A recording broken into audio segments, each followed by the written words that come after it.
Hello.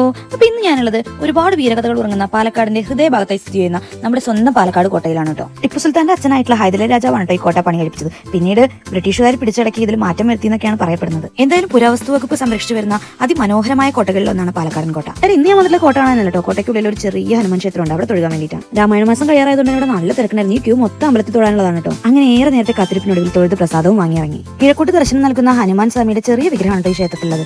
വടമാല ചർച്ചിലാണ് ഇവിടുത്തെ അതിവിശേഷം. ഇവിടെ ഉപദേവതയായിട്ട് ഗണപതി മാത്രമാണ് പ്രതിഷ്ഠ ചെയ്തിട്ടുള്ളത്. അങ്ങനെ അവിടെ കുറച്ചു നേരം സംഗീത പരിപാടിയും കണ്ടിരുന്നു.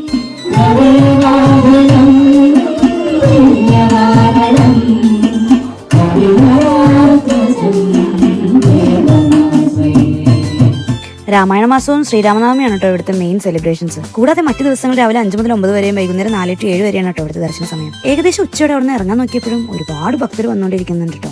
അങ്ങനെ ആഞ്ജനേയ സ്വാമി ക്ഷേത്രത്തിലേക്ക് കയറാൻ ഫ്രീ ആണെങ്കിലും തൊട്ടടുത്ത കോട്ടയിലേക്ക് കയറാൻ നമ്മൾ പ്രത്യേക പ്രവേശന പാസ് എടുക്കണം കേട്ടോ. പിന്നെ അവിടെ നിന്ന് ഇറങ്ങി കോട്ടയുടെ പുറത്തുള്ള വെള്ളക്കെട്ടിൽ കുറേ ആമയും മീനൊക്കെ ഉണ്ട് കേട്ടോ. അതൊക്കെ നോക്കി കുറേ നേരം നിന്ന് കോട്ടയുടെ ഭംഗി ആസ്വദിച്ച് ഗാർഡനിലൊക്കെ കറങ്ങിയിട്ടാണ് പിന്നെ അവിടെ നിന്ന് പോകുന്നത്. അങ്ങനെ ഒരു അടിപൊളി എക്സ്പീരിയൻസ് ആയിരുന്നു കേട്ടോ. തൊട്ടടുത്ത അമ്പലത്തിന്റെ വക പ്രസാദം ഉണ്ടായിരുന്നു കേട്ടോ. അപ്പൊ ഇതൊക്കെയാണ് കേട്ടോ പാലക്കാടൻ കോട്ടയിലെ അമ്പല വിശേഷങ്ങൾ. നിങ്ങളുടെ അഭിപ്രായങ്ങൾ കമന്റ് ചെയ്യണേ.